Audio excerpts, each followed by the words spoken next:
श्री शिवाय नमस्तुभ्यम। जय श्री कृष्ण। दोस्तों, आप सबका अपने चैनल पुण्य धर्म में स्वागत है। आज 14 जुलाई 2025 दिन सोमवार और सावन का यह पहला सोमवार का व्रत है। इस साल सावन में 4 सोमवार व्रत पड़ेंगे।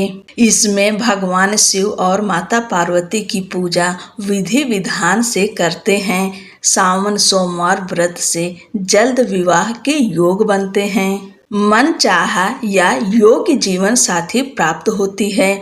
महादेव की कृपा से अखंड सौभाग्य, सुख, समृद्धि, आरोग्य, धन, वैभव आदि की प्राप्ति होती है। सावन सोमवार व्रत के दिन जब शिव पूजा करें तो सावन सोमवार की व्रत कथा जरूर सुने। इसके बिना सावन सोमवार व्रत अधूरा है। सावन सोमवार व्रत कथा सुनने से आपकी मनोकामनाएं पूरी होगी। आप सभी को सावन के पहले सोमवार की ढेर सारी शुभकामनाएं। भगवान भोलेनाथ का ध्यान करते हुए आप सब इस कथा को सुनिए।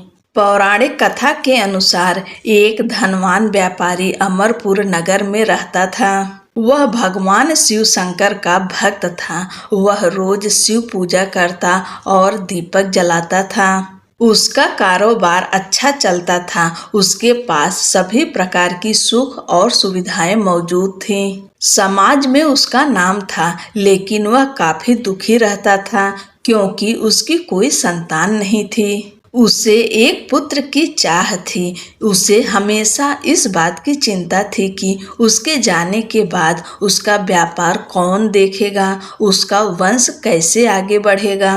पुत्र प्राप्ति के लिए वह सावन सोमवार व्रत रखता था। शिव जी के मंदिर में जाकर शाम के समय में दीपक जलाता था। यह कार्य करते हुए कई वर्ष व्यतीत हो गए। माता पार्वती भगवान शिव के इस भक्त के कार्य को देखती थी। एक दिन उन्होंने भगवान भोलेनाथ से कहा कि यह व्यापारी आपका अनन्य भक्त है, आप उसकी मनोकामना पूर्ण क्यों नहीं कर देते हैं?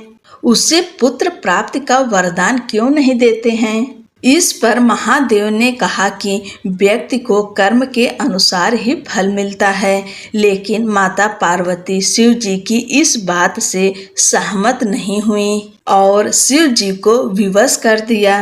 तब महादेव ने उस व्यापारी को स्वप्न में दर्शन दिया और कहा कि तुमको पुत्र की प्राप्ति होगी, लेकिन वह अल्पायु होगा। वह 16 साल तक ही जीवित रहेगा। अगले दिन व्यापारी की नींद खुली तो वह खुश हो गया और पत्नी को सपने की बात बताई, लेकिन इस बात से दुखी भी था कि वह पुत्र 16 साल तक ही जीवित रहेगा। वह सावन सोमवार व्रत और शिव पूजा अनवरत करता रहा। एक दिन शिव की कृपा से उसे संतान सुख प्राप्त हुआ। उसके घर में बेटे का जन्म हुआ। व्यापारी ने अपने बेटे का नाम अमर रखा। वह समय के साथ बड़ा होने लगा। जैसे ही वह 12 साल का हुआ तो व्यापारी ने बेटे को उसके मामा दीपचंद के साथ शिव की नगरी काशी पढ़ने के लिए भेज दिया। वे दोनों रास्ते में रात के समय जहाँ पर ठहरते थे वहाँ यज्ञ और ब्राह्मण भोज कराते थे। एक दिन वे एक ऐसे नगर में पहुँचे जहाँ पर राजा की बेटी का विवाह हो रहा था। वर का पिता इस बात से परेशान था कि उसका बेटा एक आंख से काना है। उसे डर था कि यह रिश्ता टूट न जाए, ऐसा होगा तो नाम खराब होगा। वर के पिता ने अमर को देखा तो अपने बेटे की जगह पर उसे वर बनाने की सोचा ताकि शादी के समय अमर मंडप में रहे और विवाह हो जाए। शादी के बाद अमर को धन देकर भगा देगा और बहू को अपने घर ले जाएगा। लालच में आकर मामा दीपचंद ने उसकी बात मान ली।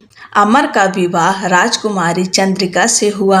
अमर ने राजकुमारी की ओढ़नी पर अर्थात उसके दुपट्टे पर लिखा था कि वह काशी में पढ़ने जा रहा है। उसका विवाह राजकुमारी से हुआ है, लेकिन अब तुम जिसकी पत्नी बनोगी वो काना है।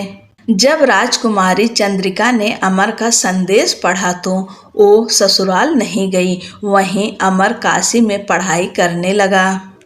जब वह 16 साल का हुआ तो एक यज्ञ कराया, उसके बाद ब्राह्मण भोज कराया, ब्राह्मणों को दान और दक्षिणा देकर विदा किया।